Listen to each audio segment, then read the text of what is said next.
Hey everyone, this video will teach you about all the different types of aliens you encounter in Terror from the Deep and their weaknesses and how to uh, take advantage of their weaknesses. Alright, so first up we have our most basic alien, the Aquatoid. Um, Basically anything and everything will kill this alien. The only thing you really have to look out for is a tiny bit later on when they can use MC attacks against you and control your troops. Aside from that, go balls to the walls, doesn't really matter, just tickle them to death for all I care. Pretty easy to kill. Alright, so next up we have the Hallucinates. These guys will accompany the Aquatoids in a land terror mission. Now, generally they're pretty easy to kill.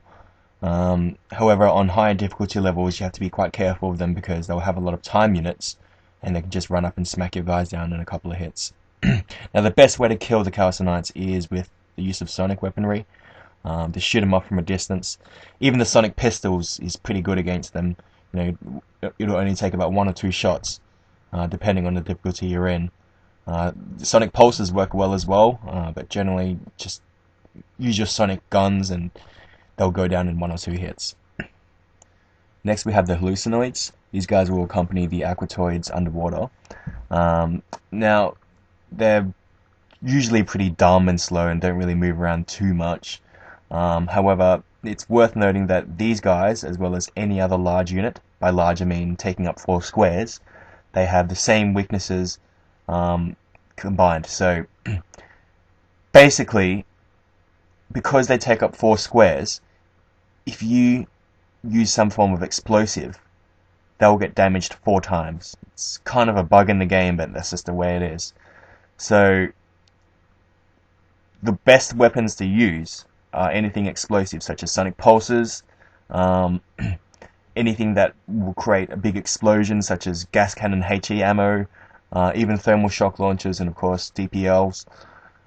Anything that will, destroy a radius is the best way to take down large units such as Hallucinoids. Next up, we have the Gilman. These guys are the only guys who are actually worse than Aquatoids. The only reason why they're actually worse is because they can't use MC attacks, except for, I believe, Gilman Commanders, which is the highest rank. And even so, the Gilman Commanders have a pretty shitty MC. Same with Aquatoids, you can kill them with pretty much anything and everything, and you don't really have to worry about, any MC attacks from afar. So yeah, go balls to the walls. They're easy. Wouldn't worry about them. Next, we'll take a look at the Deepone. These guys will accompany Gilman during the land terror missions. Similar to Aquatoids and Gilman, they're actually pretty shit. Anything will take them down. Anything and everything will take them down. The only thing you have to be wary about is their attack can actually hurt, even when you're wearing advanced armor later in the game. However, their attack radius is around 8 squares, I believe. So even if they can see you, so long as you're not within those 8 squares, they won't actually be able to hit you. So just be wary of that. But aside from that, it's they're pretty much free kills. Alright, so let's take a look at the Zarquids. These guys will accompany Gilman during sea terror missions. Now, similar to Hallucinoids, they're a large unit and they take up 4 squares, which means that they have the exact same weaknesses as well. So anything explosive, anything which damages a radius will work wonders on these guys. Probably one-hit KO them, even on superhuman difficulty. So again, sonic pulses, anything that gas cannon HE, ammo, thermal shock launchers, DPLs, etc., etc. Anything that destroys a large radius, then even Magna Pack explosives and Magna Blast grenades, they still work okay on lower difficulties. So those are the things you need to be looking for whenever you see a large unit, and there is no difference here with the Zarquid. Okay, so next up we have the Tasa. These guys are a bit of a pain in the ass because they usually come with very high health and, of course, the ever so feared MC attacks against your own troops. So, best way to take these guys down is, well, to be honest, pretty much most things will take them down in due time, with the exception of probably Gorse or armor-piercing rounds. But I find the best way to take these guys down is with the use of sonic weaponry, because they take a little bit of extra damage from it, and it is noticeable as well, this extra damage that they take.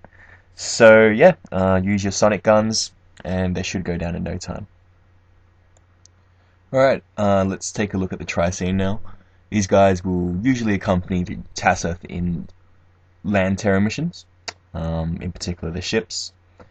Now, similar to any of the other large units, they take up 4 squares, therefore they have the same weaknesses. So I won't bore you too much with the details, but sonic pulses, anything that creates a blast, like gas cannon, HE, and thermal shock launchers, they all work wonders. Okay, so now on to the dreaded Lobstermen. As we all know, these guys are complete tanks, little mini tanks running across the field. They only have 2 weaknesses, and only 2 weaknesses. And they are hand-to-hand weapons, such as drills, and the stun rod, and thermal shock launchers, which is just a long-range stun. So these are 2 best ways to take them down. If you're absolutely desperate, then I would say sonic cannons are your close second. Depending on the difficulty, they'll go down in about 2 to 3 sonic cannon hits. But for everything else, thermal shock launchers and drills, those are single-handedly the best ways to kill Lobstermen. The good news is none of them can mind control you, and usually they're pretty dumb, but they make up for that with their sturdiness. So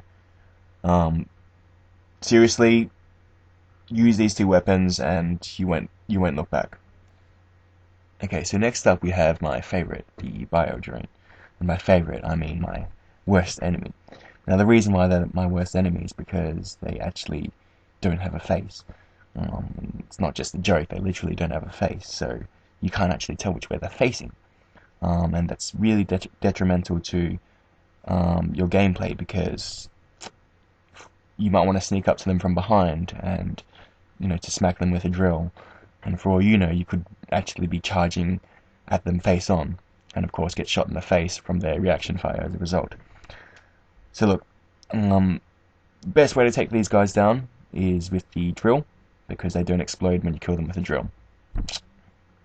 However, that's not always possible, because one, they could be stuck in a small room where as soon as you enter you get shot in the face, or 2, they could be flying in the air. So in these 2 scenarios, I would use none other than the sonic cannon, because sonic cannon will, depending on the difficulty, will take them down in about 1 to 2 hits. But of course they'll explode, so just make sure none of you guys are around when that happens. So yeah, sonic cannons from afar, drills from close in.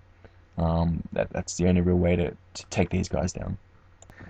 Alright, so last but not least, we have the Tentacles.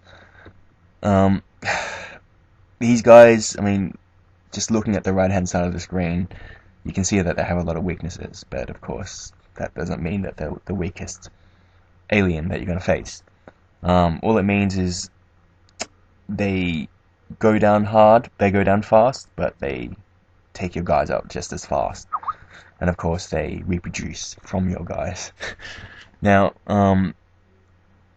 one thing to take notice of is their front armor is very high. I think it's around 50 on superhuman difficulty, which means you should always try to attack them from the side or behind if possible.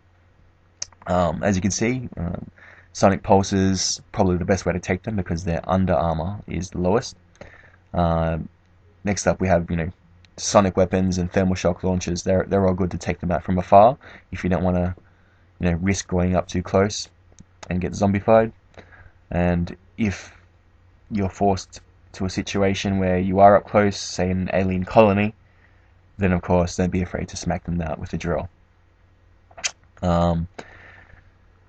Look, with these guys, I mean, if you play hardcore, as in no load save trick, you're probably going to lose a few guys to Tentacles. And as you know, when your Tentacle hits one of your guys, they turn into a zombie, and then when you kill the zombie turns into a fresh new Tentacle, and it can be a vicious cycle, losing half your team just to one of these guys. So the best way to deal with this, right, is if one of your guys gets zombified, go in with one of your other guys to kill the original tentacle, right?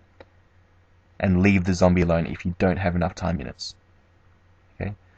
The amount of time units you're gonna want to have is enough for 2 attacks with your drill, or 2 attacks with your gun.